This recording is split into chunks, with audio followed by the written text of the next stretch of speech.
नमस्कार दोस्तों, स्वागत है आपका आज की पोस्ट में। दुनिया का सबसे खतरनाक और आधुनिक हथियार आखिर भारत आ रहा है। जी हां, हम बात कर रहे हैं अल्ट्रा एडवांस स्टेल्थ लड़ाकू विमान F-35 की। इसके आने की ऑफिशियल कंफर्मेशन आ गई है। पूरे एशिया की नजर इस पर बनी हुई है, खासकर चीन और पाकिस्तान की, क्योंकि भारत में एक बहुत बड़ा इवेंट होने जा रहा है। F-35 का भारत आना कोई साधारण बात नहीं है। इसके पीछे अमेरिका की सोची समझी रणनीति है। वह कोई भी काम बिना प्लानिंग और मकसद के नहीं करता।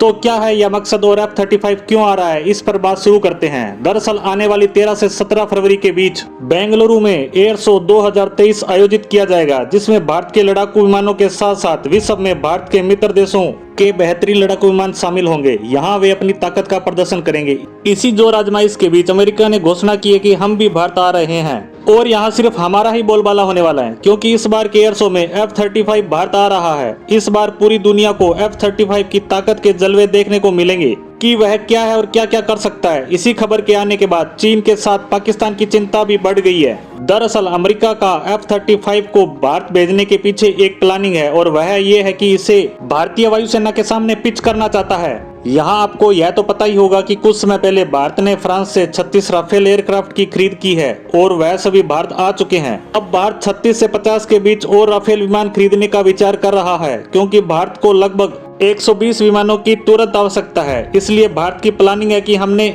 36 विमानों की खरीद पूरी कर ली है। अब 36 विमानों की खरीद और होगी, उसके बाद भी 36 और खरीदे जाएंगे। इस तरह हमारी वायुसेना के पुराने हो चुके लड़ाकू विमानों को धीरे धीरे रिप्लेस किया जाएगा। अब अमेरिका की मंशा है कि यह ऑर्डर फ्रांस की बजाय उसे मिले। इसके लिए उसने F-60 और 18 का प्रस्ताव भारत के सामने रखा था, जिसे भारतीय वायुसेना ने रिजेक्ट कर दिया था, क्योंकि इनमें से एक F-16 काफी पुराना है और यह हमारे दुश्मन देश पाकिस्तान के पास पहले से ही है। वहीं F-18 एक शानदार विमान है, परंतु यह वायुसेना की जगह नौसेना के लिए ज्यादा काम आने वाला विमान है। यह वर्ल्ड के उम्दा नौसैनिक जहाजों में आता है, परंतु हमें अभी वायुसेना के लिए जहाजों की जरूरत है। ऐसे में यह दोनों रिजेक्ट हो जाने के बाद अमेरिका अपने सबसे ताकतवर और एडवांस लड़ाकू विमान F-35 को भारत लेकर आ रहा है, क्योंकि भारतीय वायुसेना ने अभी तक F-35 को नजदीक से न देखा है, न इसकी खासियतों की कोई जानकारी है। इसलिए भारतीय वायुसेना के अधिकारियों के सामने पेश करना चाहता है और यही मार्केटिंग करने का बेहतरीन तरीका है, क्योंकि भारत भी अपने तेजस विमान को विश्व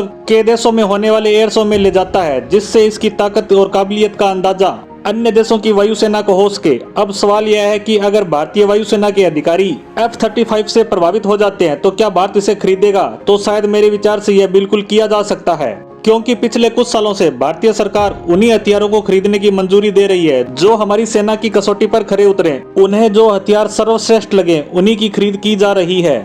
अब यहाँ कुछ लोगों का तर्क होने वाला है कि अमेरिका भारत को F-35 नहीं देगा, क्योंकि भारत ने रूस से S-400 की खरीद की है। तो मैं आपको बता दूं, ऐसा बिल्कुल नहीं है, बल्कि अमेरिका ने तो S-400 की खरीद होने के बाद भारत को 3 वर्ल्ड क्लास हथियार दिए हैं, जिनमें MH-60R रोमियो हेलीकॉप्टर, जो दुनिया का नंबर 1 नौसैनिक हेलीकॉप्टर माना जाता है। वहीं हमें अपाचे हेलीकॉप्टर भी दिया गया है, जो दुनिया का नंबर 1 अटैक हेलीकॉप्टर है। इसके अलावा भारतीय थल सेना के लिए भी हेलीकॉप्टर खरीदे गए हैं। इस तरह देखें तो अमेरिका S-400 के आने के बाद भी हथियार दे रहा है। वहीं कुछ लोग कह रहे हैं कि जब भारत M का स्टेल्थ लड़ाकू विमान बना रहा है, फिर यह F-35 क्यों लेगा? तो मैं आपको बता दूं, ये दोनों अलग अलग तरह के विमान हैं, जिनके काम भी परिस्थितियों के अनुसार अलग अलग ही हैं। M का एक डबल इंजन विमान है, जबकि F-35 सिंगल इंजन, इसलिए इन दोनों को आपस में कंपेयर नहीं किया जा सकता।